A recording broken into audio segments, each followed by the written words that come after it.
keep being the same thing on repeat. What was the difference? I guess, obviously we saw what changed, but what did you see as different in the way you guys played or your energy? It's all about energy and approach with us. It's not really talent. It's not really ability or anything. Making shots, that's a given, but the game and the guys reward people who play hard, people who have the right approach, people who have a good attitude, and we didn't start with that, but Minnesota did, and then, our energy, effort, and intensity picked up, and the game got right, the score got right, but, it just seems like I'm saying the same thing every game. We start out, and then we finish straight, but then it's too late. It's too late. You can't turn it on. You can't turn it on, turn it off. You got to come in and turn it on. You guys obviously knew where your position was in terms of the bubble and the NCAA tournament. Just how frustrating does that make this week that you guys have 2 home games that could have really helped the cause? You obviously dropped both of them. It's frustrating. Just kind of taking it one day at a time. But like I said, we're not gonna be there if we don't handle today. And today we didn't handle today. We're not. Something got to change. We have to come out, and we had the ability. We have the want, but we got to have it more consistently. It's there, but we gotta go out there and take it. Ain't nobody gonna give it to us, especially in this league. Bryce, after last game, you mentioned the belief is still there. You still believe that this team can turn it around. What was the feeling like in that locker room now? It's still belief. It's still optimism. But we know we can do it. But it has to be some level of I'm gonna go out there and take it.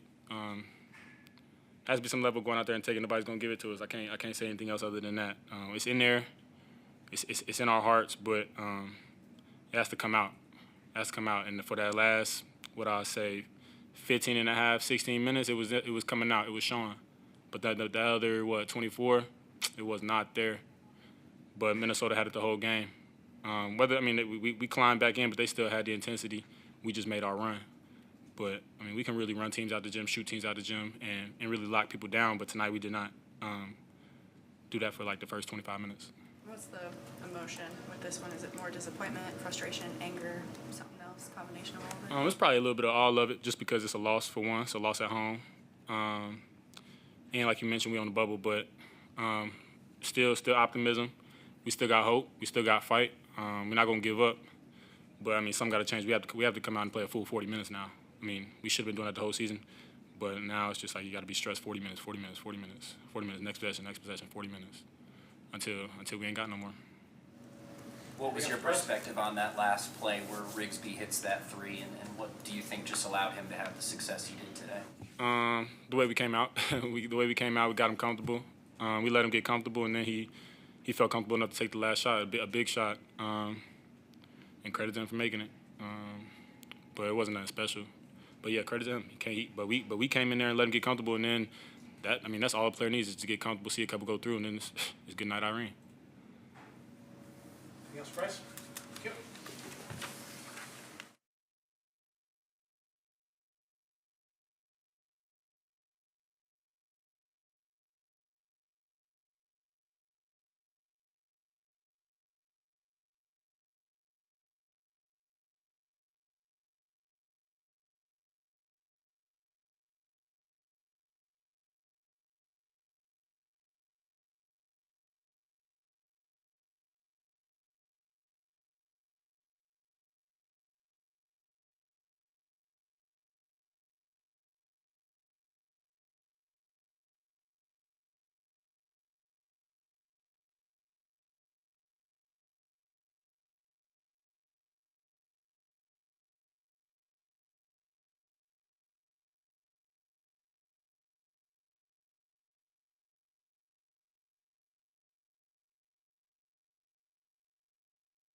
Questions for Coach? What did you see about the start of the game, falling in that 19-point hole? Is there anything different about Yeah, I mean, start, we were even, and then they went on, I think it was a 16-3 run. We scored the last 6 of the first half to get it back under 10, and then just came out really flat in the second half and, talked about going out throwing the first punch from the very first possession. And we allowed them to do that, and they scored 9 in a row, start the second half, and then all of a sudden we get the urgency that we needed out of the gate. And, you just can't do that in this league. You can't get down, whatever it was, 18 or 20, and all of a sudden decide to flip the switch. It's, we're not good enough for that. And this league is too good for that, to do it to anybody. And we did a lot of really good things in that run, but it wasn't a long enough stretches. And I know we've talked a lot about that this year. And our pace finally got to where it needed to be. Our urgency defensively, we got deflections, we were at the level, and that led to good, efficient offense. And when we're taking the ball out of the net, we're just not a very good team right now. We don't have enough weapons, to knock down shots out there for a long enough stretch. And when we get stops and we allow our defense to turn into offense, we're a pretty good team. But, that urgency's got to be there from the jump. I mean, there's too much at stake right now. And, I thought our practice yesterday was unbelievable, but who cares? You got to carry that over to the game. And, for us, we get 2 more opportunities to put the uniform on, guaranteed. After that, there's nothing for certain at this point. So, we got to bounce back tomorrow. We can't let this one affect what's going to happen Tuesday night in a quick turnaround. But we need to have 2 great days here heading into the rematch against Ohio State on their home floor. And throw everything we got at them. We're running out of chances. We're running out of bullets. So, big couple days ahead. What are the emotions for you, for the guys in the locker room? Yeah, I'm sick. I'm absolutely sick on just how that whole thing played out. Give Minnesota credit. Ben's done a great job with that team. That's their 5th road win. And those guys are fighting, they're scrapping, and, you could see that out of them right from the beginning. And, our mentality has to be, the things that I talk about in the locker room, the keys, we got to go out and execute those. And, right now we're just not doing a good enough job at it. We're standing. I mean, the ball was hitting the big, and we just stood there. And, we had the offense, with what we worked on the last couple of days after Michigan, didn't carry over until we got some urgency in our game. And then we got the pace we needed, and we got some things happening in transition, got the ball to the right guys. We screened better. Andrew had a couple plays. I thought he was terrific in that run that we had. But again, you expend so much energy when you have to climb out of that type of deficit. And, we just didn't have enough to finish it off. Great play by Jawan there at the end. I thought we executed the play well to get Bryce downhill and, crashed everybody. Jawan got the tip in and unfortunately couldn't get the stop on the other end. How do you start faster? Play harder. I guess with their ability to get to the rim early, defensively, I guess what changed from how well you defended against Michigan, especially in the paint, to this one where it just kind of came easy for them? I thought our hand activity was very poor. They were just skipping that thing around. We talked about not only contesting shots, but contesting every pass. I didn't think we contested passes well enough to make them loop it and buy our rotation time. And then, I talked about this yesterday on knowing the personnel, and I thought, we let their drivers drive by us. We flew by, some of the guys we wanted to shoot the ball. And, Rigsby, listen, he hasn't shot the ball well, but give the kid credit. He stepped up without any hesitation, but we let him get comfortable. And, when you hit your first couple as a shooter, that makes your life a lot easier. Then that one at the end of the game is a heck of a lot easier to make. So, it just, again, give Minnesota credit. They came ready to play, and those guys are playing for their lives right now. That's got to be us here. We got to absolutely have the urgency, from the jump and all the way through the 40 minutes if we want to have a chance to win our last 2 games. You mentioned before the Minnesota game earlier in the week that not making these games bigger than what they need to be, but you saying you're running out of bullets and there's only 2 guaranteed games left. Do you feel like you have to maybe emphasize that in points enough to get that? Justin, we're emphasizing it. I promise you that. You say that shit as a coach, but I promise you, we're emphasizing that stuff. And it's you got to. The thing about our group that was disappointing in that game when you go out there and you get slapped around a little bit and get punched in the mouth is the body language, the head hanging, and it makes you makes you sick as a coach to see that lack of fight and urgency to get out of that thing until it's too late. And then, we had a group out there that was competing and, finding Connor on some shots, and Bryce was unbelievable. Jawan was in so much more control tonight on his drives to the rim, crashing the glass, 12 offensive rebounds, and, we started playing, and that's what it's about. You got to go out there and play with instinct. I told him before the game, fly around, man, fly around and have fun. If you're going to make a mistake, make an effort mistake, and we just didn't have enough of that again until it was too late. Anything else for Coach? Fred, how do you describe that last sequence there with Jawan making the shot and then Riggs hitting the three, and then you guys still had the ball 3 seconds left? Like, what do you remember? Well, I got to go watch it in film. I thought that we tried to gamble in the outlet, and then they got behind us. That forced Jawan to have to help off onto the ball, and then they made the simple play to Rigsby. You got to be solid in that situation, and then go find a way to get the rebound. We come down. Sam makes the skip, and they make the shot. Andrew looked like the thing was going to bank in, and unfortunately didn't go. But it was a great play by Jawan, and then you just got to be solid in those situations.